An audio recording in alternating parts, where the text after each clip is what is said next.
किसी ने बड़े कमाल की बात कही है कि जिंदगी में हम उसी दिन बड़े हो जाएंगे जिस दिन अपने आंसू पोंछकर हम स्वयं खड़े हो जाएंगे। नमस्ते दोस्तों, मैं हूं नरोत्तम। एक बड़ी छोटी सी कहानी, एक गांव की जहां के किसानों की किसी बात से नाराज होकर के, क्रोधित होकर के इंद्रदेव ने कह दिया कि आपके यहां अब 12 वर्षों तक फसल नहीं होगी, क्योंकि 12 वर्षों तक वर्षा नहीं होगी, बरसात नहीं होगी।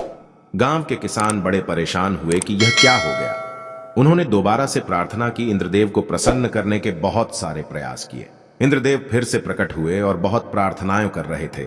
गांव के किसान तो उन्होंने कहा कि चलो मैं आपको उपाय बताता हूं।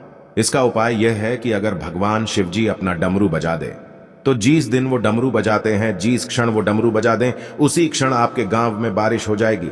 लेकिन आपको उनको प्रसन्न करना होगा। और उधर इंद्रदेव ने जा करके भगवान शिव जी से आग्रह कर लिया कि प्रभु कुछ भी हो जाए, लेकिन आप डमरू मत जाना। गांव के जो किसान हैं उनकी बात से मैं नाराज हो गया हूं और मुझे क्रोध आया तो मैंने कह दिया, अब आप मेरी बात रख लेना। गांव के किसानों ने प्रार्थना की, प्रभु को प्रसन्न करने की, भगवान शिव जी को प्रसन्न करने की। भगवान शिव जी ने दर्शन दिए तो गांव के किसानों ने वही बात रखी कि इंद्रदेव नाराज हो गए हैं, क्रोधित हो गए हैं, आप कुछ चमत्कार कीजिए, डमरू बजा दीजिए, बारिश हो जाएगी। भगवान शिव जी ने भी कह दिया कि अब तो डमरू 12 वर्षों के बाद ही बजेगा।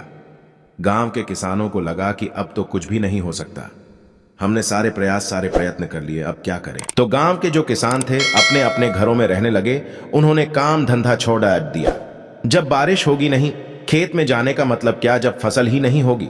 लेकिन एक किसान था जो हर सुबह अपना हल लेकर के चल पड़ीडे जाता था, खेत को जोतता था, निंदाई गुड़ाई सारे काम करता था। और बाकी के जो गांव के लोग थे, जो किसान थे, वो मजाक उड़ाते थे कि तुम पागल हो गए हो, जब तुम्हें पता है कि 12 वर्षों तक फसल होगी ही नहीं, वर्षा होगी नहीं, तो किस बात को लेकर तुम रोजाना चल देते हो।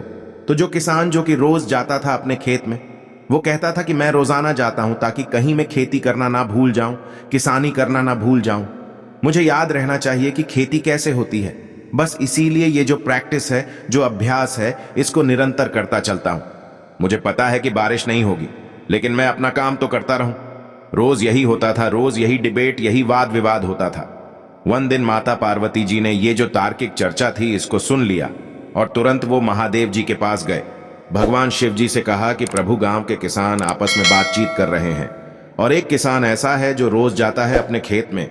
वो कहता है कि कहीं मैं किसानी करना ना भूल जाऊं, खेती करना ना भूलें, इसके लिए निरंतर प्रयास करता है। मुझे तो चिंता सता रही है कि कहीं ऐसा ना हो कि आप 12 वर्षों तक डमरू ना बजाए, कहीं आप डमरू बजाना भूल जाए। भगवान शिव जी को बात में दम लगा। उन्होंने तुरंत अपना डमरू उठाए जांचने के लिए कि बज रहा है कि नहीं। और जैसे ही उन्होंने डमरू उठाया, डमरू बजा, उसी क्षण उसी पल उस गांव में वर्षा हो गई। जो गांव के किसान थे बाकी सारे वो मायूस हो गए, क्योंकि उन्होंने तो बीज बो ही नहीं थे, फसल होनी कहां थी।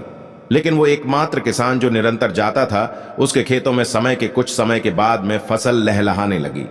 बहुत छोटी सी कहानी जो है सिखाती और समझाती है कि डमरू कभी भी बज सकता है। इसीलिए अपनी ओर से मेहनत करना मत छोड़िए, आप अभ्यास करना मत छोड़िए, निरंतर प्रयत्न करते रहिए। जो आपको लगता है कि सारे दरवाजे बंद हो गए, तो पता नहीं कब कहां से कोई खिड़की खुल जाए और आपको उम्मीद की किरण नजर आ जाए। देखते रहिए मेरे साथ एक नई कहानी, एक नया वीडियो, ऊपर वाले के आशीर्वाद के साथ, अपने परिवार के प्यार के साथ और अपने हार्ड वर्क के साथ। कर दिखाओ कुछ ऐसा कि दुनिया करना चाहे आपके जैसा।